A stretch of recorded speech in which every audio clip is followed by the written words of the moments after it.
Dear viewers, welcome to our channel GVS Bank Academy. Today I am going to discuss about JAIIB, Indian Economy and Indian Financial System, paper number 1, module D, unit number 32. Fixed income markets, debt and bond markets. For the May JAIIB examinations, June CAIIB examinations, our online classes are in progress. For JAIIB, revision classes are in progress. Interested members are requested to contact on this number.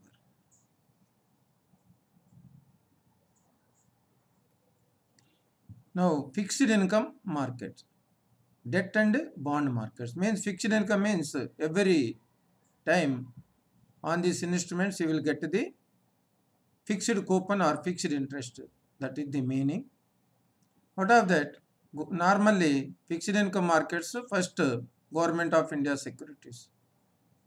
This Government of India securities also known as gilts, GILTS, gilts.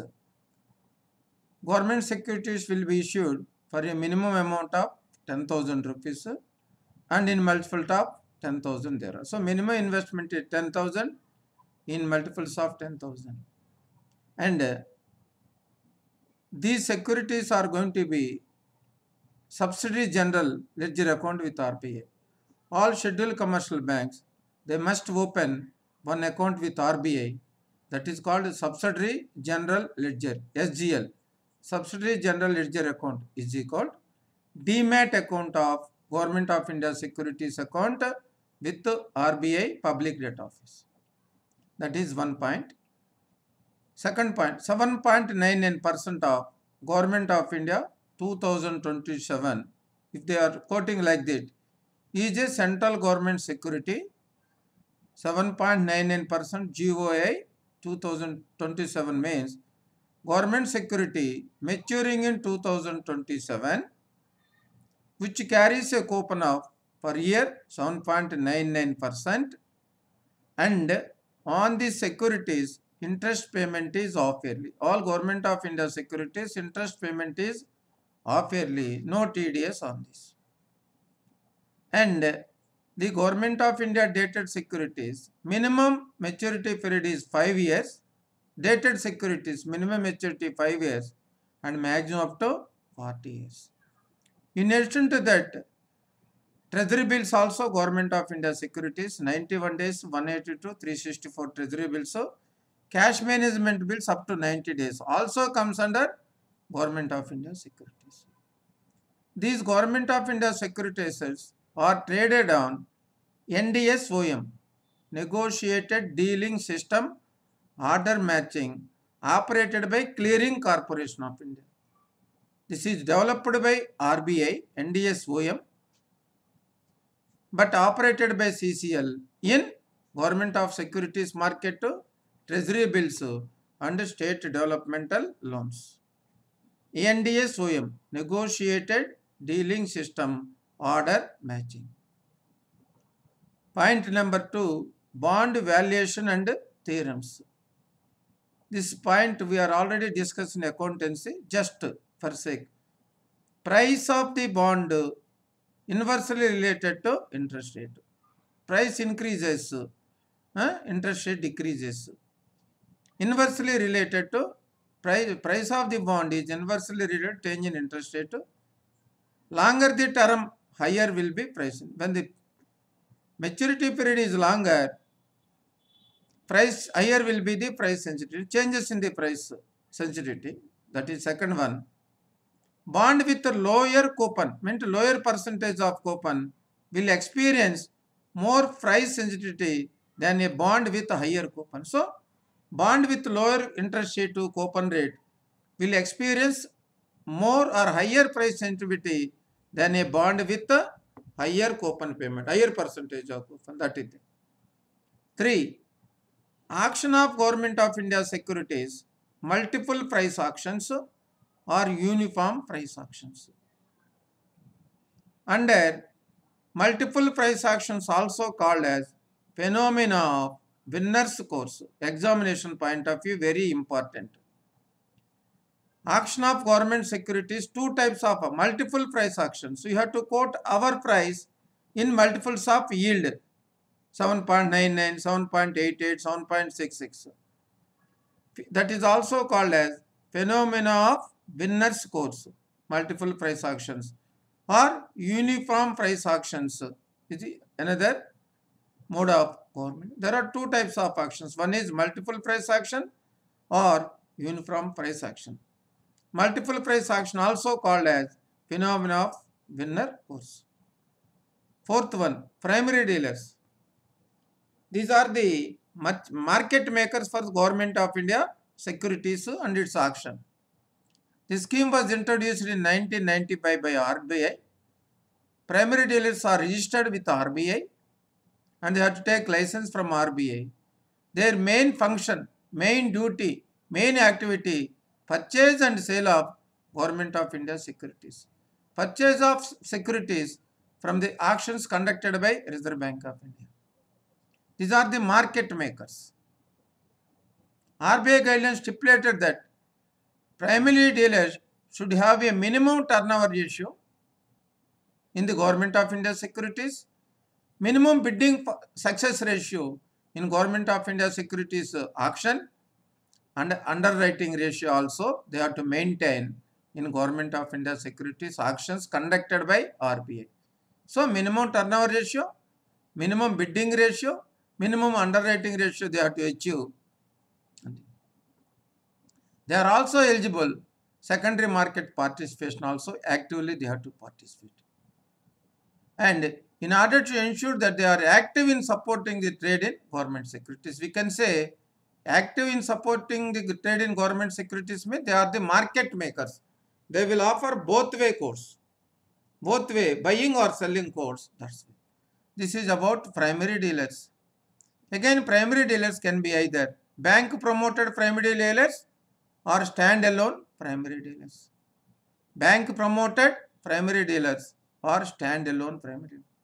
Banks primary dealers are those where the department of the bank functions as one of the department of the bank is functioning as primary dealer, whereas standalone primary dealers are promoted by NBSC that their main activity take up primary dealer business.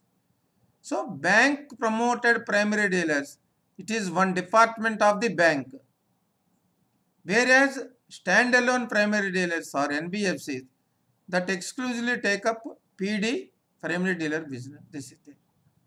Now sixth one, FIMADA, Fixed Income Money Market and Derivatives Association of India. Fixed Income Money Market Derivatives. This is a self-regulatory organization. Self-regulatory organization.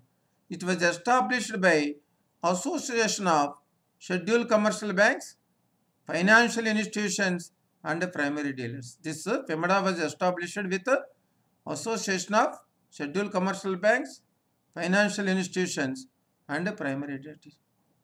It is a voluntary self-regulating institution for the bonds, money market and derivatives market. Self-regulatory organization for bond market, money market and derivatives market. This is the sixth point. Seventh point. Now recently, means during 2021, RBI was introduced one Retail Direct Scheme, RDS. RBI Retail Direct Scheme. 12th November 21. RDS would enable retail investors, individual investors to buy the Government of India securities issued by Government of India on behalf of government RBI issuing. Treasury bills also we can buy, individual investors, and sovereign gold bonds also we can buy under this retail direct scheme, and state developmental loans also we can buy. It means SLR securities, Government of India dated security means 5 years to 40 years. Sovereign gold bond scheme, minimum maturity is 8 years. State developmental loans, these are there. What is the amount is reserved for retail direct scheme and retail investors. 5% of the aggregate nominal amount, issue amount into 5%, that is reserved for retail investors. Number 2, how much amount you have to bid? Minimum 10,000 and in multiples of 10,000. Maximum one retail investor you can apply 2 crores for retail investor. 10,000 in multiple of 10, maximum 2 crores for retail investor. And whenever a retail investor want to purchase the Government of India security under retail direct scheme, he must open and maintain a retail direct gilt account. Retail direct gilt account with RBI. Retail direct gilt account with RBI through aggregators, through scheduled commercial banks. So this account is must. Retail direct gilt account. Whatever you are purchasing, directly it is going to be created into retail direct gilt account.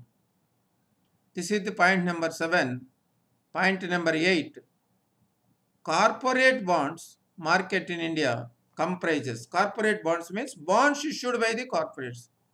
What are there? Why they are issuing? For their normal business operations.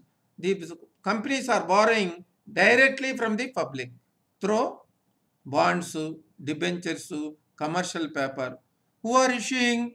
Public sector enterprises. Public sector enterprises. Public sector bonds also, banks also they are issuing Tier 2 capital bonds, Tier 1 capital bonds. All India financial institutions also. Public limited companies, they are issuing debentures, bonds, deposits also they are taking. Housing finance companies, non-banking finance companies, primary dealers and mutual funds. These are issuing bonds for their business purpose. They are borrowing directly from the public. These are. 9th, important question. Intercorporate deposits governs under Companies Act 2013. Examination question. Which guideline they have to follow while issuing intercorporate deposits? Means Companies Act 2013 section 186 is a unsecured borrowing by corporates and financial institutions from other corporate entities. It means a company which is having surplus liquidity that is going to lend to other corporate entities. One company is lending, other company is borrowing. This is unsecured borrowing. There is no security, number 1. Number 2, the borrowing period may be 1 day to 1 year. Means we can say money market up to 1 year. But most of the common tenure of borrowing is 90 days. Normally 90 days. Rate of interest, market determined factors. Rate of interest is market determined based on rating of the company and based on market ruling rates. But intercorporate deposits, freely they are not allowed to give one company to another. There must be some rate of interest. That rate of interest in tune with rating of the company and money market rates and competitive rates depends upon. These are the 9 points from fixed income market, debt and bond markets. This is part of JAIIB paper 1 module D unit number 32. Thank you very much viewers for extending support, and we are already started the JAIIB classes for May 2023 examination and CAIIB classes for June 2023 examinations. Interested members are contacted on the given number. Thank you very much for all.